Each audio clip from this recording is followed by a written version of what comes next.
Oui, donc, alors, un article intéressant aujourd'hui, voilà, sur les personnes trans dans le monde, voilà, les personnes transgenres dans le monde. Donc, Muxej est le troisième genre de la culture zapotèque. Voilà, donc ça se passe au Mexique. Voilà. Donc, tout n'est pas binaire. Si les cultures occidentales se fondent sur la différence entre les genres, masculin et féminin, les organismes l'ensemble de la société autour de la domination du premier sur le second. Certaines sociétés ont adopté pour un fonctionnement très différent. Voilà. Dans l'isthme de Yucatan, au sud du Mexique, et plus précisément dans l'état d'Oaxaca, les Muxas sont la preuve qu'il est possible de reconnaître un troisième genre. Leur existence daterait de bien avant l'invasion espagnole. Certains documentaires mentionnent les Muxas dès le XVIe siècle, donc 1700. 1701 quoi. Non, ou non, 17, non, non, pardon. 1501, pardon, 1501, désolé. Je me suis trompé. 1501, à 16e siècle, désolé. J'ai fait un mélange des deux, désolé.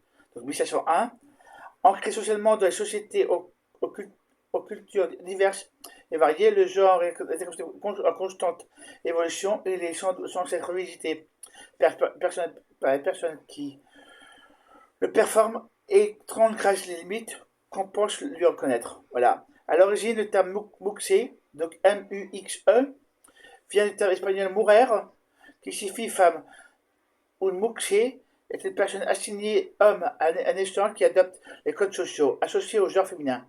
Une muxe peut être vestidas, avoir une apparence féminine, ou pentedas, avoir une apparence masculine.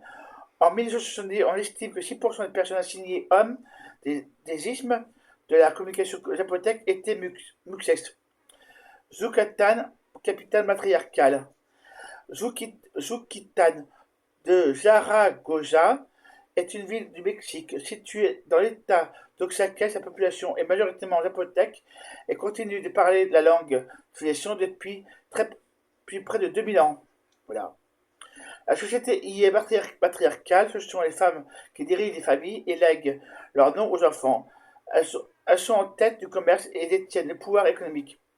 Les hommes se chargent de l'agriculture et de la pêche. Ils doivent même demander à leurs femmes de l'argent s'ils veulent s'en servir. À leur 15e anniversaire, les jeunes filles de Juquita deviennent des reines, dans une société dirigée par des femmes. Les explorations du genre et de la sexualité ne posent pas de problème particulier. À Juquitan, il existe trois femmes, hommes et muxix. Voilà.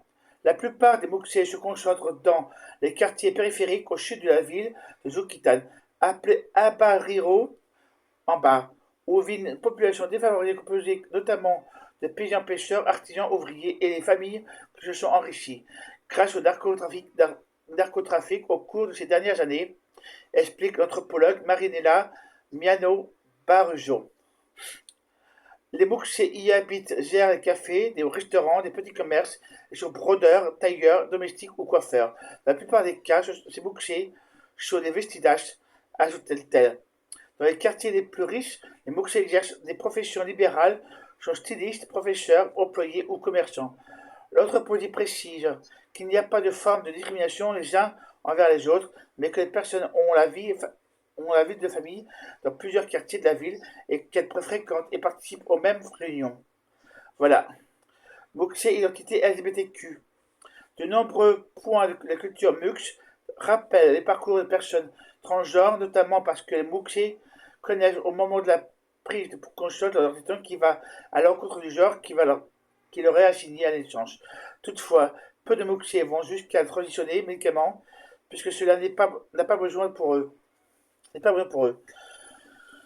Attention toutefois, nos concepts occidentaux ne suffisent pas à capter l'essence même de ces identités pensées dans la culture zapotèque. Ce qui nous différencie des homosexuels, des travestis et des transgenres, c'est que nous naissons dans l'isthme de Tehuantepec et nos premiers mots sont prononcés dans la langue de cette région où la distinction de genre n'existe pas. Rappelle Elvis Guerra, Muxé, poétesse et traducteur de la zapotèque. Dans le reportage, pardon. Les Moxie, un troisième genre, ont rencontré un enfant, Elvis, qui, afin qu'il préfère qu'on l'appelle Carolina et qu'il a toujours su qu'il voulait être Moxie. Je ne suis pas une femme, je ne suis pas un homme, je suis un Moxie. Cependant, il ne faut pas réduire l'identité Moxie à une forme de transidentité.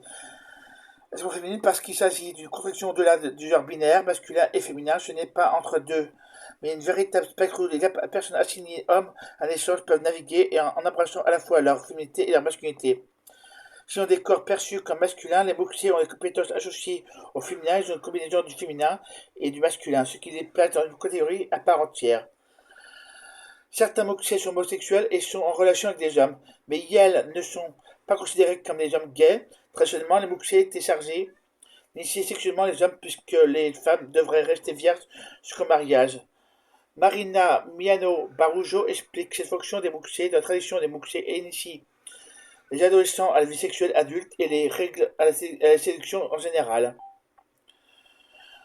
Un récit confirmé par Félina, les moxiers ont toujours eu une vie sexuelle très active, mais jamais eu pour l'argent. Dans cette vie, beaucoup d'hommes se sont dépucelés avec une moxie, mais personne ne la verra jamais. Un homme qui relationne avec un moxie contre l'argent est nommé Mayat et n'est pas nécessairement considéré comme homosexuel, puisque les moxies ne sont pas des hommes. Toutefois, les moxies occupent parfois le rôle d'un homme hétérosexuel dans le couple, en relationnant avec une femme et en ayant une vie de famille traditionnelle.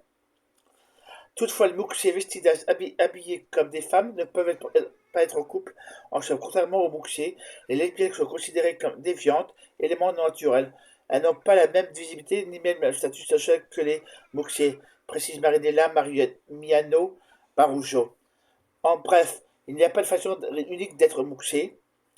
D'autre part, la communauté moxie est aujourd'hui reliée aux communautés queer, notamment parce qu'ils ont en commun la remise en question du homme genré et hétérosexuel, le pouvoir social d'être moxie.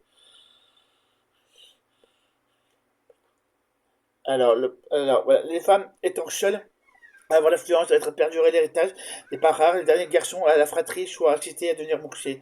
Il s'agit d'une véritable initiation de la part des femmes pour que les petits garçons apprennent à devenir femmes, soit à profiter d'une place sociale semblable à celle des femmes. Beaucoup de mères veulent absolument une moxier et donc elles poussent leur fils à devenir moxier, raconte Félina Santiago, interrogée dans le reportage de Duo Explore. Quand la figure matriarcale de la famille, la grand-mère ou la mère meurt, ce sont les moxiers qui héritent de l'autorité morale et unifient les familles en cas d'absence de la figure féminine. Pour une mère zapotèque, avoir un enfant moxier représente une protection et un support moral, surtout quand elle reste seule et vieillie ou abandonnée par son mari, écrit Marinella Miano Barujo.